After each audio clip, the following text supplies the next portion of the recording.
Boa noite. A jovem de 22 anos, que teria sido estuprada em junho dentro da UTI do Hospital Guilherme Álvaro, em Santos, depôs hoje pela primeira vez.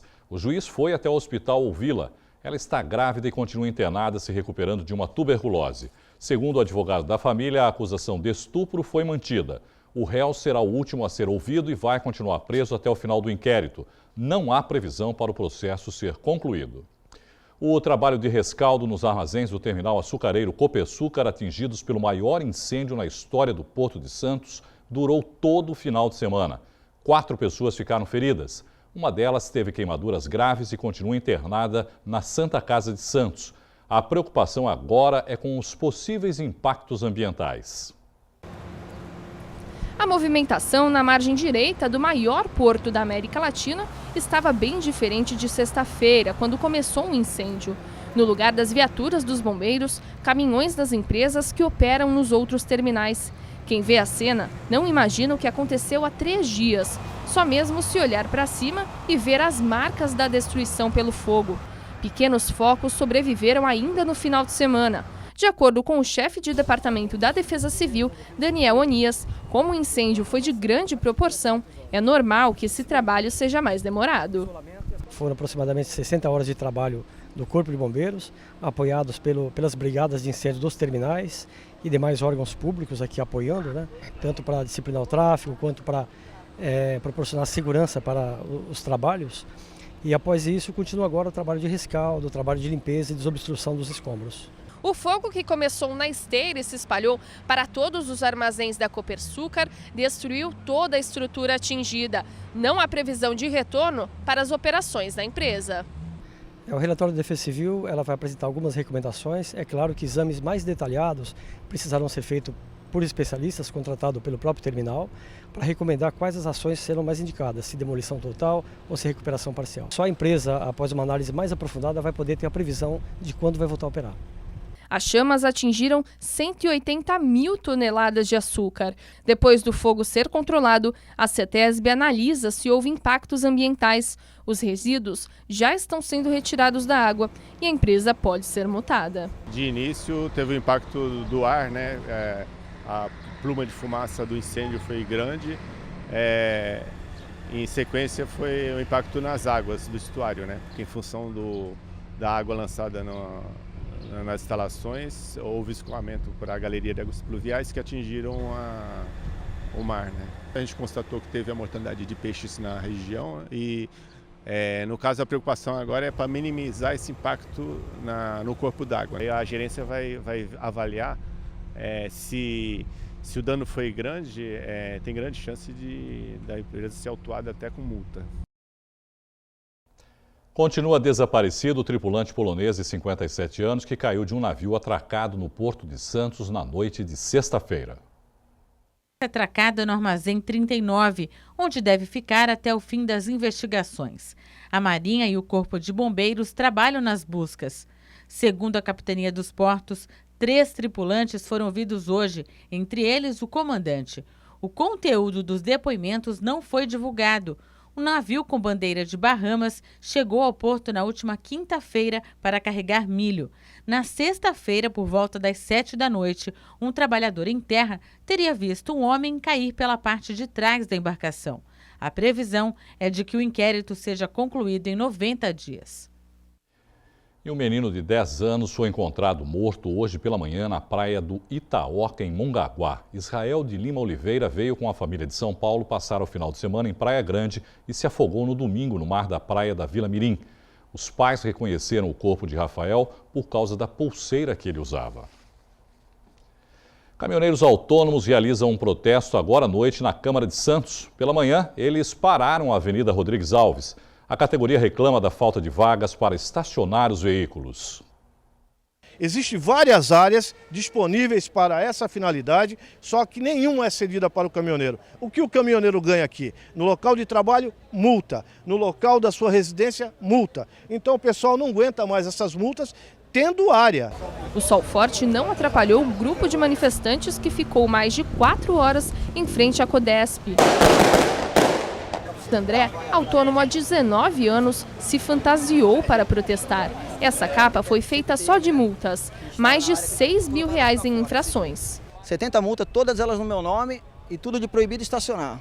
Porque a gente aqui não temos no bairro, não temos lugar para estacionar, a gente não tem na área portuária também, não aceita a gente estacionar, não tem um lugar adequado e eles ficam fazendo isso com a gente, aí multando, a gente precisa trabalhar. Estamos nessa dificuldade aí agora por falta de estacionamento. O grupo interditou uma parte da Avenida Rodrigues Alves. Agentes da CET orientavam o trânsito e a Polícia Militar também foi chamada. O consórcio que arrematou o direito de exploração de petróleo no pré-sal do campo de Libra, na Bacia de Santos, inclui gigantes do setor como Shell e Petrobras. A estatal brasileira tem a maior participação no consórcio vencedor, 40%. Cerca de 15 bilhões de reais devem ser repassados imediatamente à União. O leilão realizado no Rio de Janeiro não teve concorrência, mas vem gerando protestos. Hoje pela manhã, petroleiros de Cubatão chegaram a bloquear o trânsito durante 1 hora na rodovia Cônego Domênico Rangoni. Por volta das 8h15, ainda havia lentidão em frente a um dos portões da refinaria Presidente Bernardes. Cerca de 4 mil trabalhadores participaram de uma paralisação de 24 horas em protesto. Além do descontentamento com o leilão, a categoria ameaça entrar em greve por melhores salários. São Vicente recebeu uma verba de 15 milhões de reais para implantar no ano passado o PGU, Portal de Gestão Unificada. Parte desse valor, cerca de 6 milhões de reais, já foi utilizado e o programa ainda não funciona. O município não esclarece onde foi parar a verba. O PGU deveria oferecer recursos de qualificação profissional à população, entre outros benefícios. A Câmara de Vereadores criou uma comissão para investigar o caso. O atual prefeito, Luiz Cláudio Billy, na época secretário de Geração de Emprego e Renda, foi ouvido hoje. Depois do depoimento, nós conversamos com o presidente da SEI, Alfredo Martins. O questionamento maior foi com relação à dívida do IPRESV, que ele fala em 50 milhões, mas na apresentação da Prefeitura fala-se em 19 milhões incluídos em restos a pagar. Então, esse detalhamento ele vai trazer para nós, para clarear essa informação. A questão do PGU hoje também já está concreto, que há 2 problemas específicos. Um que foi em dezembro de 2010, 10 milhões saíram da conta do convênio de forma inadequada. Não poderia ter saído, teve outra finalidade para esse recurso, tem que retornar a conta.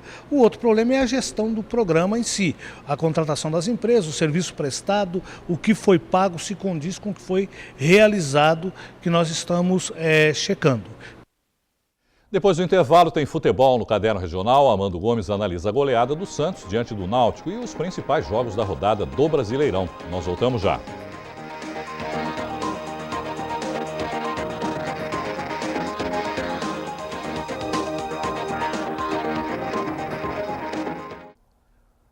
O Santos teve um dia de Barcelona diante do Náutico. Na Arena Pernambuco, o Peixe jogou muito, goleou e manteve vivo o sonho da Libertadores.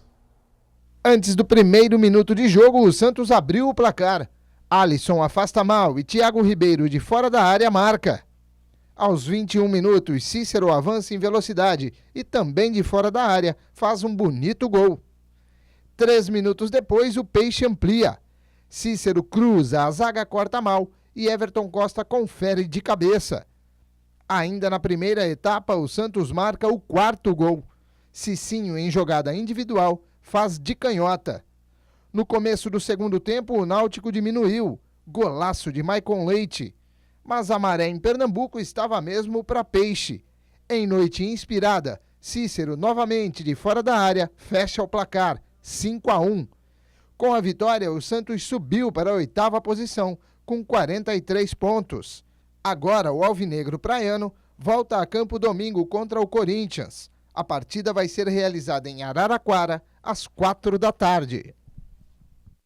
E para analisar a vitória do Santos e os principais jogos da 30ª rodada do Campeonato Brasileiro, nós recebemos o comentarista esportivo Amando Gomes. Amando, foi uma vitória expressiva, apesar de ser diante do último colocado, né? Porque tem gente que costuma desvalorizar um pouco a vitória. Ah, mas era o último colocado, aquela coisa. Não, foi uma bela vitória, o Santos jogou bem. Se acha que nessas últimas 8 rodadas o Santos consegue conquistar pontos suficientes para chegar à zona de classificação para a Libertadores, Amando? Pode, tem condição de fazer isso, porque a diferença do Santos para a Libertadores é de 6 pontos. Ele tem 24 para disputar. Se em 24 que ele ainda vai disputar, ele conseguir tirar esses 6, o problema todo, Irineu, é que o Santos ganhou, mas o Atlético Mineiro ganhou, o Goiás ganhou. E ficou ruim porque o Santos teve que suportar o assédio dos outros também. Não é só o Santos que busca essa colocação. O Internacional está ali na cola do Santos, né? Em nona colocação, tem 42.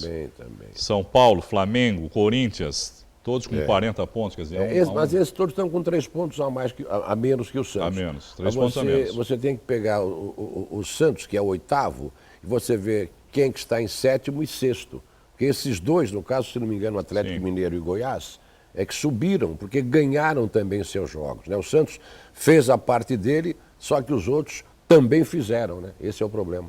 Bom, o Corinthians também venceu, Amando. Voltou a marcar um gol depois de 4 rodadas, derrotando aí o Criciúma jogando em Itu. 1-0, o gol foi do Alexandre Pato. O Corinthians é agora o 12º colocado com 40 pontos. O Corinthians nos últimos 5 jogos fez um gol. Quer dizer, em 5 partidas, né? São 7 horas e meia de futebol. O Corinthians fez um único gol, é muito pouco, né? Para um ataque, se você vê quanto ganha o Pato, quanto ganha o Guerreiro, quanto ganha o Sheik e quanto ganha o Romarinho, some esses 4 e veja se esse ataque pode fazer um gol em 5 partidas. É lamentável. Bom, na verdade nenhum time paulista perdeu na rodada, o São Paulo também venceu, jogando lá na Fonte Nova. 1-0, gol do Aloísio. O Tricolor começa aí a se distanciar da zona do rebaixamento de uma vez por todas, né, mano? Está em 10º lugar agora, também com 40 pontos. O São Paulo ganhou um jogo muito importante, porque foi um jogo de 6 pontos, né? Porque o próprio Bahia tinha interesse nessa partida. Você vê que essa bola vem pela direita, reclamaram impedimento, para mim não foi. O Aloísio aí enche o pé e ele corre em condição legal, a meu ver, e aí ele fecha os olhos e larga essa bomba em cima do goleiro baiano. Uma vitória. E o São Paulo jogando com 2 jogadores a menos, né? Eu ia dizer exatamente isso. Ele acabou com 9 jogadores, com 2 a menos, né? Mas ganhou. Vitória de raça do São Paulo. Bom, a Portuguesa empatou com o Vitória jogando no Canindé, 1-1, gols de Moisés para a Luz e Cáceres para a equipe baiana. A Portuguesa está em 13º com 38 pontos, Amando. Era para ter perdido esse jogo, porque estava 1-0, eu assisti a partida toda, teve uma bola na trave, né? E no fim acabaram empatando o jogo. Esse aí é o gol do Vitória, né? O gol do Vitória logo no começo da partida. Ele vira... Foi o Cáceres que marcou, né? E o Lauro não pode fazer absolutamente nada. Você vê que ele larga a bomba, ela vai picar, ó, ela quica e ele bate forte, fez 1-0. E depois a Portuguesa, na etapa complementar, achou esse gol aí, ó. Tá vendo? Isso foi um gol de sorte, porque falhou o zagueiro. O Moisés. Ele larga a bola no pé do jogador da Portuguesa, quer ver? Olha, quer ver? Ele vai largar a bola no pé, quer ver? Agora, ó, pegou e largou. Ele matou a bola para o cara chegar e bater, né? Ele matou a bola para o adversário. Para a gente finalizar, a Ponte Preta empatou com o Fluminense em 1-1, jogando no Maracanã. Gols de Rafael Ratão para a Ponte e Diego Sacomã acabou marcando contra. A Macaca continua em penúltimo lugar com 30 pontos. Amado. Acho que já é óbito, né? Acho que Náutico e Ponte Preta... Ponte e Náutico acho que não... Bom, o Náutico não, né? Não tem mais jeito, né? 17 pontos. O Náutico tem que ganhar todas. Não, mas... né? Torcer para todo mundo perder. Torcer para todo mundo perder, é verdade. É humanamente impossível isso, né? Agora, o Fluminense perder pontos para a Ponte Preta no Maracanã também mas o Luxemburgo falou que ele jogou com 5 moleques da base. Mas se você for ver, todo mundo está jogando com garotos da base. Até né? aí. É uma justificativa injustificável. Amando, obrigado, boa noite para você, viu? Obrigado, Irineu. E começa daqui a pouco a 4ª edição da Copa União Ceciliana de Futsal. E ao vivo do Ginásio Poliesportivo da Unisanto, o repórter Felipe Gongola traz as informações. Olá, Felipe, boa noite para você. Boa noite, Irineu. Boa noite a todos. O pontapé inicial já foi dado. As 2 equipes de futebol feminino estão em quadra, FEFESP e Biologia. Quem segue vencendo é a equipe da FEFESP. E muito mais do que isso, a Copa União é tradicional aqui no complexo da Unisanta. Começou como uma competição entre os alunos, mas hoje é muito mais do que isso.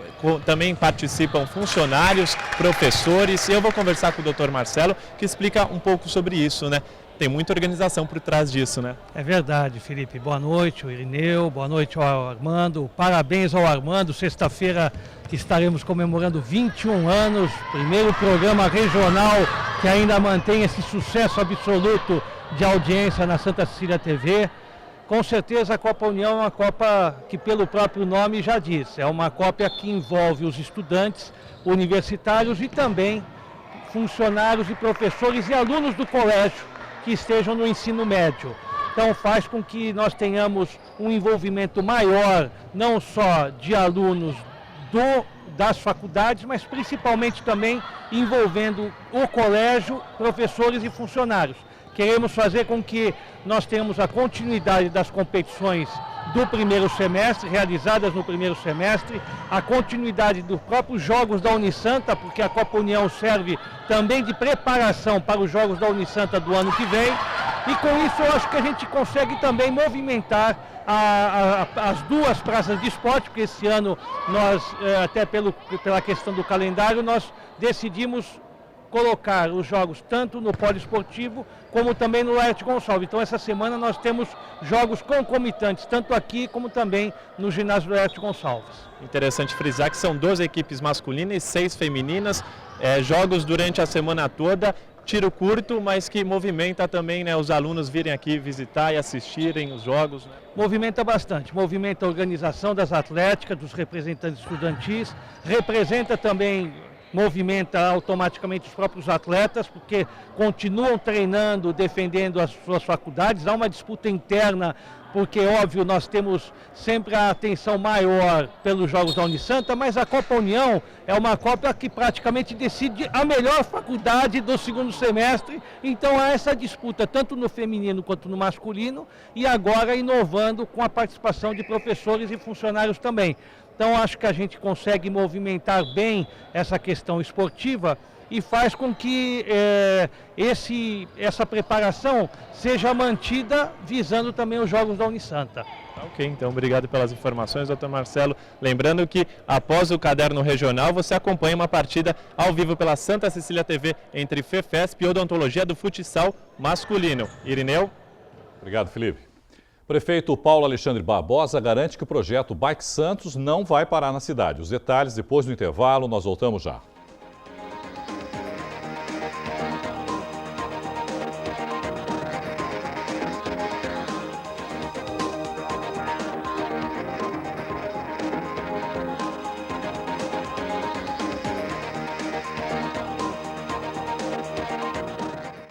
Praia Grande vai receber um reforço de 300 homens da Polícia Militar durante a Operação Verão.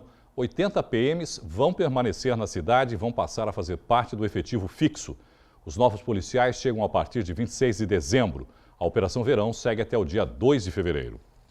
3 empresas apresentaram proposta para o processo licitatório do Bike Santos. O contrato com a empresa que presta o serviço atualmente termina neste mês, mas mesmo assim o projeto não será interrompido. Quem garante é o prefeito.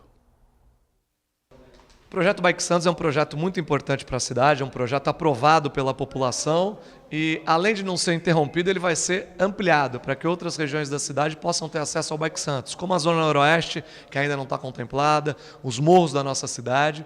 O que aconteceu é que o contrato experimental que foi celebrado com essa empresa se encerrou e agora nós publicamos uma licitação para contratação da empresa. Essa licitação está transcorrendo, na verdade as propostas já foram apresentadas e nos próximos dias nós devemos assinar o contrato com a empresa que fará a operação e a ampliação do projeto Bike Santos na nossa cidade.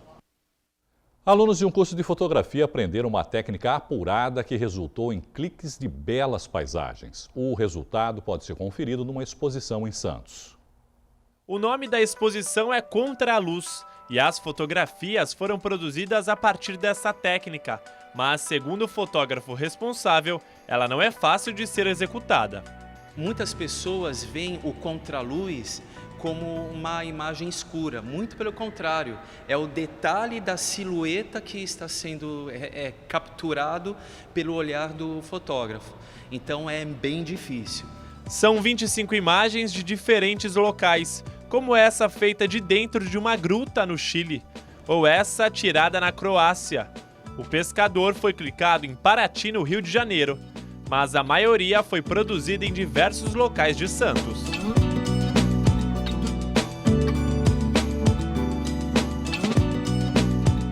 A exposição pode ser visitada na Galeria do Palácio da Polícia em Santos até o dia 11 de novembro. A entrada é franca e o local fica aberto de segunda a sexta-feira, das 9 da manhã às 5 horas da tarde. Para quem gosta de fotografia, para quem curte fotografia, aqui vai ter muita inspiração, porque eles foram realmente muito bons. Estou orgulhoso deles, estou muito orgulhoso deles.